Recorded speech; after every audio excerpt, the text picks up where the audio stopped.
Jim Murray, please come speak to us.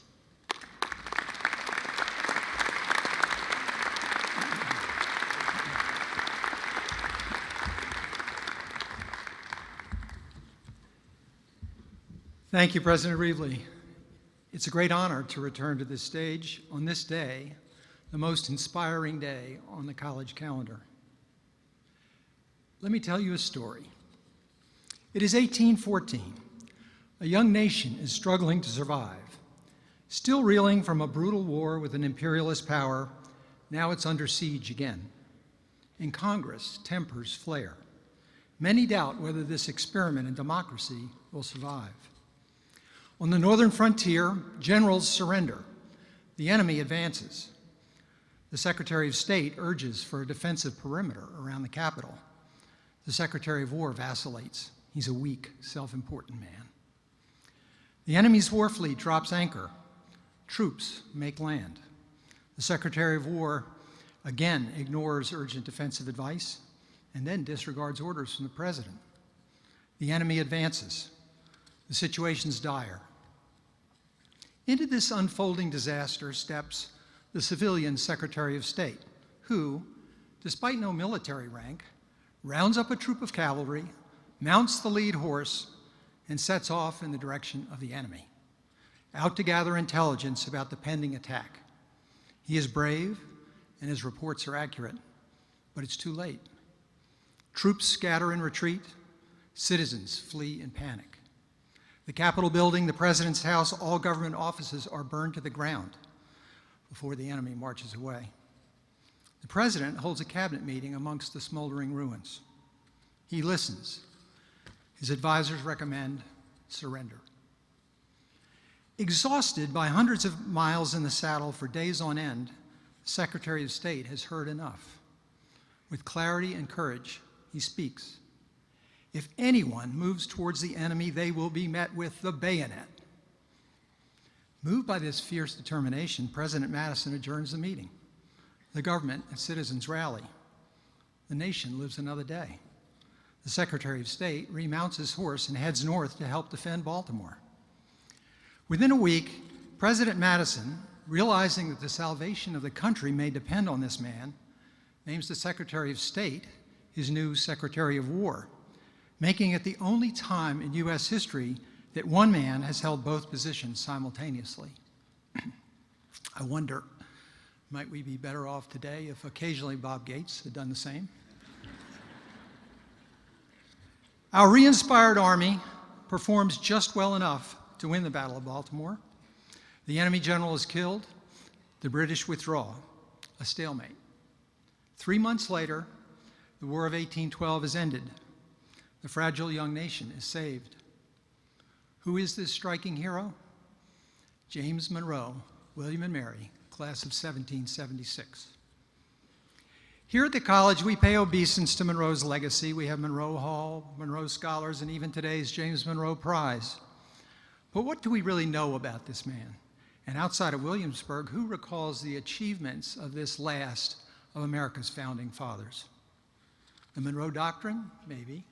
Anything else? Doubtful. We all revere the history of the college. We feel the pride of it in our bones. Yet our appreciation for the roots of that pride is often episodic.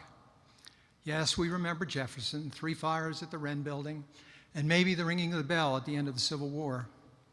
But too often we overlook the greater glory of having educated one of America's greatest presidents.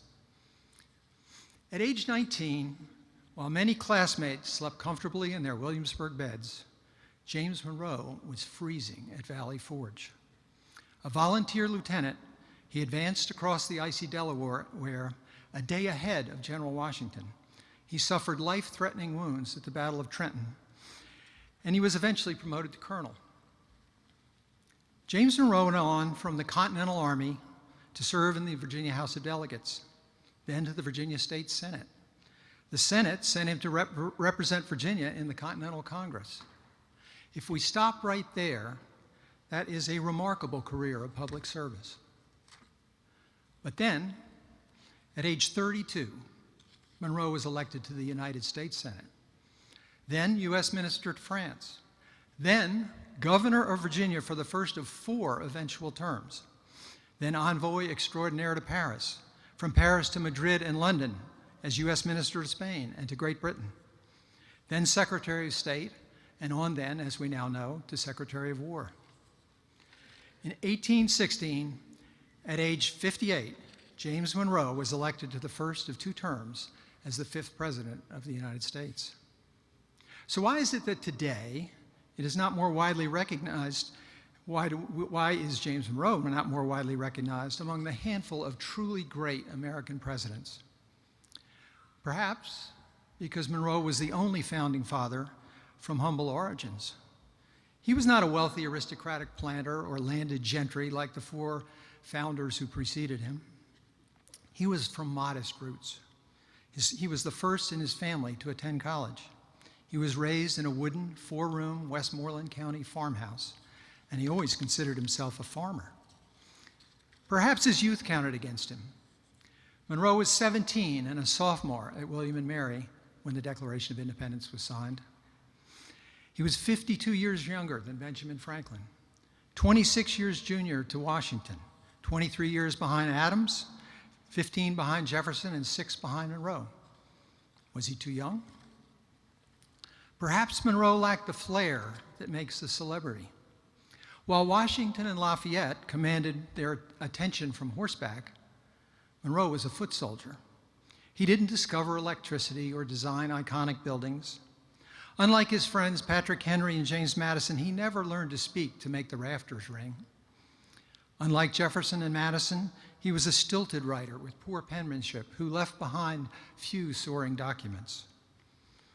Yet, by the time he was 60, he had done as much as any of these men to organize, secure, and preserve the Republic. In today's terms, he would be known as an operational CEO, the Eric Schmidt to Google's Sergey Brin. So while Monroe may not be called a creator of this nation, he should be credited with being a builder of this nation, a nation builder. For example, Jefferson conceived of a smaller Louisiana Purchase, but it was James Monroe who closed the grand deal with Napoleon. Henry Clay ramrodded the Missouri Compromise through Congress, but it was Monroe's threatened presidential veto that forced the parties to the table. There's much to tell. The Northwest Ordinance, Native Americans defended interstate transportation, but I have not the time. But we should acknowledge that James Monroe did not act alone to build a nation. Like all great leaders, he directed and inspired a long list of statesmen, diplomats, and politicians who helped implement his vision. And like all the founding fathers, Monroe too had feet of clay. While opposed to slavery, his opposition remained largely a matter of principle only. He was recalled from his first ministry to France. He was an advocate of education for women, but never connected values to action. And perhaps most surprising, Monroe led the opposition to the final version of the U.S. Constitution. He wanted more, a Bill of Rights, and others. In fairness, his opposition may have ultimately advanced that cause, but still, Monroe was on the losing side of ratification. In hindsight, it's easy to see shortcomings, but over the arc of a 50-year career of public service, there is so much more that outweighs them, so much that made this man essential to our republic's survival. To understand the impact of Monroe's long career as a nation builder, we need only ask, what if? What if Monroe had hesitated, rigidly obeyed his orders, and failed to seize the chance to buy Louisiana? What if he'd botched the opportunity to get Florida from Spain, or to establish the boundary with Mexico, or the border with Canada? Or before all that, what if Monroe had not led the fight in Congress against the New England merchants who were conniving to surrender trading rights on the Mississippi in order to sell more codfish to Spain? What if? Well, the people of Orlando and Phoenix might be speaking only Spanish today. The people of Alabama might be buying their football tickets with French francs. The mayor of Seattle might be pledging allegiance to Queen Elizabeth, and they might be singing the Marseillaise in Memphis. In short, the United States might have been no more than a medium-sized 13-precinct country appended to the eastern edge of a multi-nation continent. Instead of a vast nation of striving entrepreneurs, Might we have been a little nation of shopkeepers, mill workers, and serfs? What if, in the midst of war, Monroe had not taken the bold and probably illegal gamble of borrowing $5 million on his own signature, or if he had not had the courage to challenge his own party and support a national bank? Would the reeling nation have survived a default on our national debt? Or would we, today, be paying British taxes on our tea? Finally, what if President Monroe had not used the power of the presidency to promote the Missouri Compromise? Would our 30-year-old nation have survived for two more generations until Lincoln could lead millions to war to preserve it? Or might the Confederate flag be standing there? These may seem exaggerations, but occasionally we need reminding that so much we take for granted about our nation today was far from assured during those early years. It took a nation-building president to assure this nation. All of Monroe's nation-building accomplishments and many more can be traced to his skill for compromise, his gift for finding common cause. It was no coincidence that Monroe's presidency launched America's era of good feeling.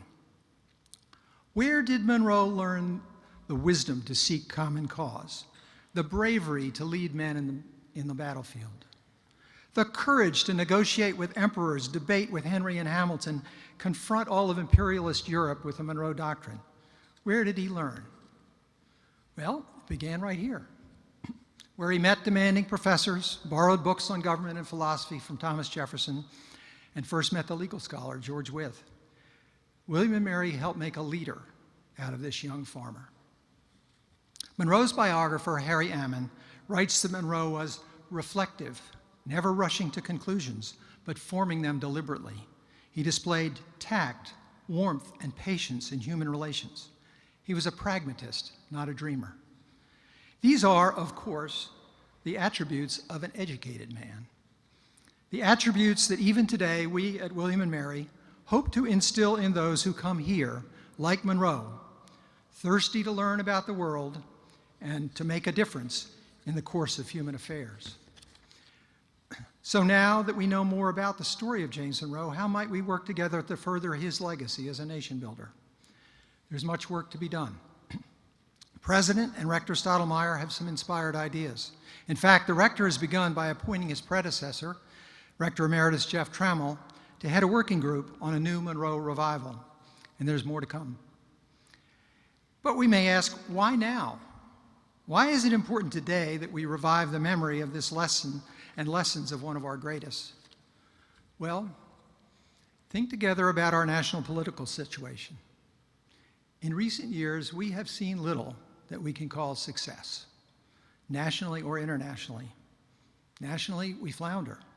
Nationally and internationally, we live in a time when diplomacy can be driven by passions, when facts can be casually manipulated to pander to populist prejudice, when culture can be used as an excuse to disdain economics or even medical science, and when tribalism, corruption, and religious hysteria can readily dictate national policy.